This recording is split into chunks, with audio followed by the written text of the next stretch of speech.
রাজা রঘুবংশী খুনের তদন্তে মেঘালয় পুলিশ। আজ শিলংয়ে নিয়ে যাওয়া হচ্ছে সোনামকে। 3 দিনের ট্রানজিট রিমান্ডে সোনামকে নিয়ে যাচ্ছে পুলিশ আধিকারিকরা। জেরার জন্য নিয়ে যাওয়া হচ্ছে অভিযুক্ত নববধূকে। মধুচন্দ্রিমায় গিয়ে স্বামীকে খুনের অভিযোগে সোনামের বিরুদ্ধে এবং সেই সোনামকে এবার 3 দিনের ট্রানজিট রিমান্ডে নিয়ে যাওয়া হচ্ছে। জেরার জন্য নিয়ে যাচ্ছে পুলিশ আধিকারিকরা। আজ শিলংয়ে নিয়ে যাওয়া হচ্ছে সোনামকে। রাজা রঘুবংশী খুনের তদন্তে এবার মেঘালয় পুলিশ একের পর এক জেরা।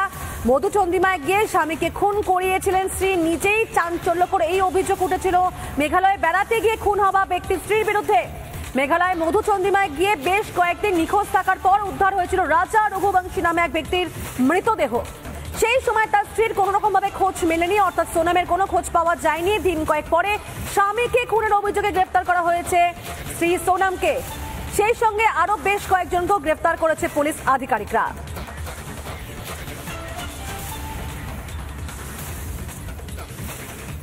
প্রোডাকশন হাউসের আড়ালে কে চলতো নীল ছবির শুটিং। আরিয়ান খান এবং তার মা শ্বেতা খানের প্রোডাকশন হাউসই রয়েছে পুলিশের রাডারে। এই প্রোডাকশন হাউসের মাধ্যমে কি টাকা সাইফেনিং গুলো হতো?